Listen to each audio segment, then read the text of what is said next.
সূরাতুল মুজাদালা আপনাদের সামনে কয়েকটি আয়াতে কারিমা তেলাওয়াত করেছি। মুজাদালা সূরার তরজমা তাফসীর আমরা শুরু করেছি। মুজাদালা শব্দের অর্থ বিতর্ক করা, তর্ক করা।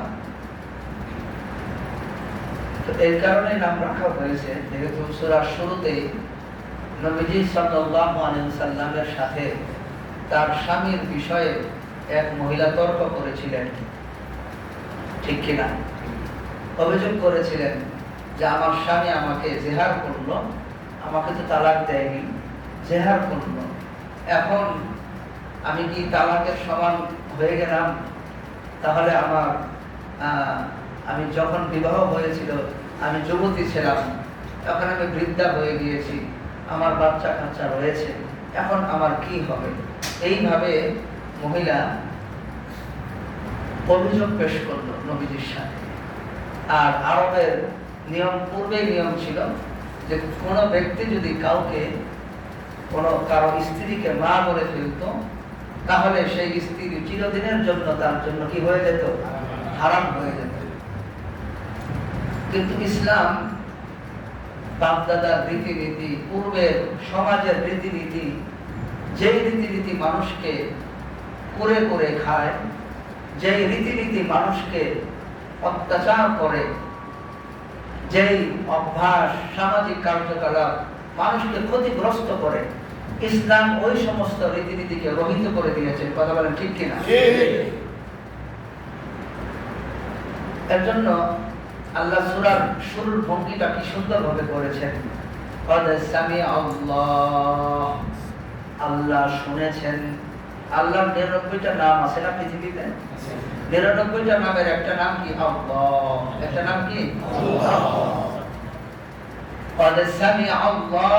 আল্লাহ শুনেছেন কওলাল্লাতী তুজাদিলুকা ফী যাওজিহা, ওই মহিলার কথা যে তার স্বামীর ব্যাপারে আপনার সাথে তর্ক করেছে। ওয়াল্লাহু ইয়াসমাউ তাহাবুরাকুমা, আপনাদের উভয়ের কথা আল্লাহ তাআলা শুনেছেন। ইন্নাল্লাহা সামিউন বাসীর, নিশ্চয় আল্লাহ তাআলা সর্বশ্রোতা, সর্বদ্রষ্টা, সব কিছু শুনতে পান, সব কিছু দেখতে পান। আল্লাযীনা ইউযাহিরুনা মিনকুম মিন নিসাইহিম, তোমাদের মধ্যে যে সমস্ত লোকেরা স্ত্রীর সাথে জেহার করো, স্ত্রীকে মা বলো, বোন বলো, এইভাবে জেহার করো, মা হুন্না উম্মাহাতিহিম, তারা তোমাদের মা হয়ে যায় না, বললে তারা তোমাদের মা হয়ে যায় না। ইন উম্মাহাতুহুম ইল্লাল্লাহি ওয়ালাদনাহুম, তোমাদের মা তো তারা যারা তোমাদেরকে জন্ম দিয়েছেন। ওয়া ইন্নাহুম লায়াকুলুনা মুনকারাম মিনাল কওলি ওয়া যুরা, আর তারা তো এমন কথা বলে যে কথাগুলো সমচীন, অনুপযোগী এবং অসার কথা তারা বলে। তো কোন ব্যক্তি যদি তার মা, এই স্ত্রীকে মা বললেই কি সে তার মা হয়ে গেল? আল্লাহ বললেন যে তোমাদের মা তো তারা যারা তোমাদেরকে জন্ম দিয়েছেন। তোমরা যে কথা বলেছো অসার কথা, অপব্যাখ্যা, অসমচীন কথা, তোমরা জিজ্ঞাসা করতে পারতাম অসমচীন কথা কেন মুখ দিয়ে এই কথাগুলো বের করো।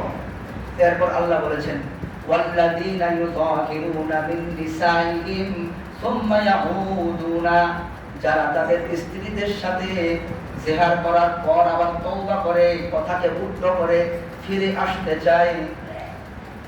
ফাতাহরিরু রাকাবাতিন মিন ক্বাবলি আন ইয়াতামাসসা, তার স্ত্রীকে স্পর্শ করার পূর্বে একটি গোলামকে আযাদ করতে হবে।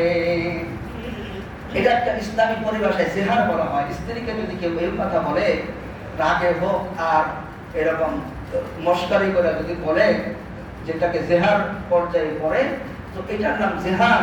এটা করলে তার 3টা শাস্তি আছে। কয়টা?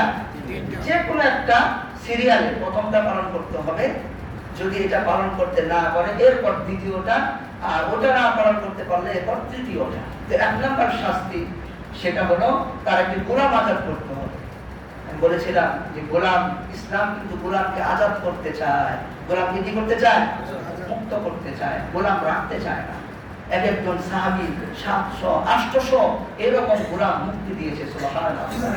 আবু বকর কত ধনী ছিল। একটা সময় আবু বকর ছেঁড়া ফাটা জামা পরে মসজিদে নববীতে নামাজ পড়ে, নবীজির চোখ দিয়ে অশ্রু প্রবাহিত হচ্ছে। আরে এই আবু বকর মক্কার কত ধনী একজন ব্যক্তি, আজকে ইসলাম গ্রহণ করার কারণে সে এত এই দরিদ্র অবস্থায় রয়েছে। আবু বকরের দিকে তাকাইয়া নবীজি জিজ্ঞাসা করে, আবু বকর বলে, ইয়া রাসূলুল্লাহ, আল্লাহর কসম, আমার আগের ওই ধনাঢ্য জিন্দেগির চাইতে আমার এই ছিঁড়াফাটা জিন্দেগি হাজার হাজার গুণ উত্তম। আল্লাহু আকবার। আমি এখন আল্লাহকে পেয়েছি, আল্লাহর রাসূল পেয়েছি। মাত্র 60-70 বছর আমার কষ্ট হবে, এরপর আমি যখন কবরে চলে যাব তখন থেকে আমার জান্নাতের রাস্তা খুলে যাবে। সুবহানাল্লাহ। 2 নম্বর শাস্তি কি? ফামান লাম ইয়াস্তাতি', ফামান লাম ইয়াজিদ, যদি সে এটা সক্ষম না হয়। যেমন এখন আপনারা সক্ষম না, এখন আপনারা কেউ গোলাম পাবেন না। গোলাম আছে আপনাদের? নাই। ফামান লাম ইয়াজিদ, যদি গোলাম না পায়, ফাসিয়ামু শাহরাইনি মুতাতাবিআইনি, লাগাতার 2 মাস রোজা রাখতে হবে। কয় মাস? লাগাতার। আজকের একটা ভাঙলে ওদের থেকে আবার শুরু, অ্যান্টিবায়োটিক ওষুধ আর কি। লাগাতার কয় মাস রোজা? স্ত্রীর মা বলি কেন? এটা শাস্তি। শাস্তি কে দিতেছে? আল্লাহ। জোরে বলেন না, কে দিতেছে? আল্লাহ। এই বিধান আপনারা মানেন না নাকি মন মতো হয় না বিধান? অনেকের মন মতো হয় না। আল্লাহ তোমার কাছে ঠিকানা, আল্লাহ বিধান পালন করবে, কারা বসে জিজ্ঞাসা করবে না। কথা বলেন ঠিক কি না? তিনি বিধান দাতা, তিনি তোমার সৃষ্টিকর্তা, তোমাকে আল্লাহ বানিয়েছে, এই দেশ আল্লাহ বানিয়েছে, এই প্রত্যেকটা মানুষকে কে বানিয়েছে? আল্লাহ। সুতরাং কার আইন চলবে? আল্লাহ। তোমার এত ভয় লাগে কেন? দাড়ি টুপিকে অপমান করার ষড়যন্ত্র চলে। একজন দোষী মানুষ দোষী হোক না, সমস্যা কি? একজন খারাপ মানুষ সে প্রকাশিত হোক, এটা দাড়ি টুপির সাথে সম্পর্ক কেন? একজন খারাপ মানুষ, একজন অপরাধী মানুষ সে শাস্তি পাক, এর মধ্যে কোনো সন্দেহ আছে? ইসলামে কোরআন হাদিসে এমন কোনো কথা আছে যে অমুক ব্যক্তি বৃদ্ধ মানুষ যদি জিনা করে তাকে শাস্তি দেওয়া হবে না? আছে? আপনারা সূরা আরাফের একটা আয়াত আছে যেটা এখনো ওটার হুকুম কিয়ামত পর্যন্ত বলবৎ থাকবে। ওটা কোরআনে লেখা হয় না, ওটা অর্থটা শুনতে ভালো লাগে না, এর জন্য নবীজি ওটা লিখতে নিষেধ করেছে। খুব খেয়াল করে কোরআনের মধ্যে ওই আয়াত লিখতে কি করেছে? নিষেধ করেছে। আশ-শাইখু ওয়াশ-শাইখাতু ইযা জানায়া ফারজুমুহুমা নাকালাম মিনাল্লাহ। এটা কোরআনের একটা আয়াত, হাদিসে রয়েছে। এটা সব আলেমরা এটা সংরক্ষণ করে রেখেছে। ইসলামের প্রত্যেকটা বিধান, একটা বিধানও ধ্বংস হতে দেয় নাই। আলহামদুলিল্লাহ বলেন। এই যে আজকে গোলাম 200-250 বছর যাবত এই আমাদের দেশে গোলাম নাই, আছে? কিন্তু এই গোলাম নিয়ে কত মাসআলা এখনো পড়ানো হয়। আপনারা হেদায়া কিতাব যারা পড়ায় জিজ্ঞাসা করেন যে গোলামের মাসলা কি, বাদীর মাসলা কি, এখন পর্যন্ত পড়ানো হচ্ছে সবচেয়ে গুরুত্ব দিয়ে এই কিতাবগুলো। আল্লাহু আকবার। কারণ এগুলা আল্লাহর বিধান। কার বিধান? মানুষ পালন না করলেও এগুলা সংরক্ষণের দায়িত্ব যারা নিছে তারা নিছে, তারা নিছে। তাদের জীবন যাবে, এই একটা বিধান হারাইতে দিবে না। আল্লাহু আকবার। এগুলা আছে, সংরক্ষিত আছে সব। তো দ্বিতীয় বিধান হলো যে 2 মাস রোজা রাখতে হবে লাগাতার, মুতাতাবিআইনি, লাগাতার 2 মাস, অর্থাৎ 30 কত? 60 দিন রোজা রাখতে হবে। আর যদি গোলাম নাই তাহলে আমাদের জন্য এই রোজার বিধানটা আছে। আর যদি শরীর দুর্বল, শরীর কি দুর্বল, রোজা রাখতেও পারে না, কিন্তু মুখ শক্তিশালী। শরীর দুর্বল, শক্তিশালী কি মুখ, মুখ দিয়ে যা আছে বলতে পারে। এই ব্যক্তি যদি দুর্বল হয় তখন আল্লাহ আরেকটা শেষ সুযোগ দিয়েছে। কি দিয়েছে? শেষ সুযোগ। ফামান লাম ইয়াস্তাতি' ফাইতআমু 60 মিসকিনা। আর 3 নাম্বার, যদি লাগাতার রোজা রাখতেও না পারো তাহলে 60 জন মিসকিনকে খানা খাওয়াইবা। কয়জন? 60 জন ফকির মিসকিনকে খানা খাওয়াও, তাহলেই তোমার জিহার মুক্ত হয়ে যাবা, তোমার স্ত্রী তোমার জন্য হালাল হয়ে যাবে। বলেন আলহামদুলিল্লাহ। যালিকা লিতুমিনু বিল্লাহি ওয়া রাসূল, এটা কি জন্য? এই বিধানটা কি জন্য? যালিকা লিতুমিনু বিল্লাহি ওয়া রাসূলি, কেননা তোমরা আল্লাহ এবং আল্লাহর রাসূলের উপর ঈমান এনেছো। এই আল্লাহ এবং আল্লাহর রাসূলের উপর ঈমান আনার কারণে আল্লাহ এই বিধান দিয়েছে, দেখি কারা মান্য করে আর কারা মান্য করে না। এটা এর জন্য যে তোমরা আল্লাহ এবং আল্লাহর রাসূলকে বিশ্বাস করেছো। ওয়াতিলকা হুদুদুল্লাহ, এটা আল্লাহর সীমারেখা, এটা আল্লাহর ওয়াদ, আল্লাহর বাউন্ডারি।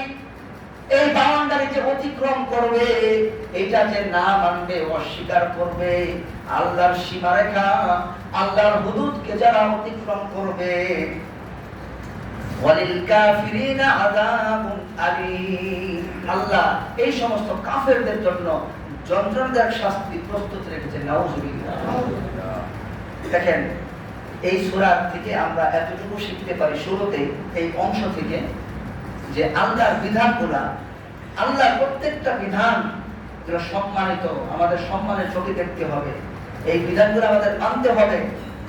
আর মুসলমানদের এমন একটা জাতি, সমগ্র মুসলমানদের সন্তানরা পর্যন্ত সাংবাদিক, তারা লেখক, সাহিত্যিক, কবিতা লেখে, এই সব ইসলামের বিরুদ্ধে, সব ইসলামকে খাটো করতে চায়, ইসলামকে কেমন যেন বাম চোখে দেখে, বাম চোখে দেখে। এই যে ইসলামকে তুচ্ছ করার একটা পায়তারা চলতেছে, দেখেন নবীজি সাল্লাল্লাহু আলাইহি সাল্লাম বলেন যে এই সমস্ত মূল কাহিনী হলো, তোমার ভিতরে আসলে আল্লাহর ভয় নাই, তোমার ভিতরে আসলে আল্লাহর সীমারেখাকে সম্মান করার, মর্যাদা দেওয়ার এই অবস্থা নাই। যদি থাকতো তাহলে কেন তুমি এই ফাঁকা জায়গা পূরণ করো না? কথা বলেন ঠিক কিনা? জানেই যে নামাজ কায়েমের অংশ হলো ফাঁকা জায়গা পূরণ করা, তারপরেও ফাঁকা জায়গা পূরণ করে না। এর জন্য মেহেরবানি করে মসজিদ অত্যন্ত গুরুত্বপূর্ণ। মসজিদে ঢোকার নিয়ম আছে, এখানে নবীজিকে সালাম দিয়ে, নবীর উপর দরুদ করে, বিসমিল্লাহ বলে মসজিদে ঢুকতে হয়। কথা বলেন ঠিক কিনা? ডান পা দিয়ে মসজিদে ঢুকতে হয়। মসজিদে ঢোকার সাথে সাথে আপনার আমলনামায় কিরামান কাতিবিন শুধু নেকি লিখতে থাকে, নেকি লিখতে থাকে, এখানে কোনো গুনাহ হয় না। সুবহানাল্লাহ। আপনি কোন মুখ দিয়ে আলহামদুলিল্লাহ সুবহানাল্লাহ কিছু না বললেও, বৈশা থাকলেও কি লেখা হয়? নেকি লেখা হয়। এর জন্য আল্লাহর ঘরকে সম্মান করেন, কাতারকে পুরো করেন। অনেক মানুষ মসজিদে আসলো সওয়াবের জন্য, কিন্তু সওয়াব না পেয়েই আবার ফিরে গেল। এর জন্য আল্লাহ তাআলা আমাদেরকে মসজিদ মুখী করুন এবং মসজিদে এসে সওয়াবের ভান্ডার নিয়ে যাওয়ার তৌফিক দান করুন। আমিন।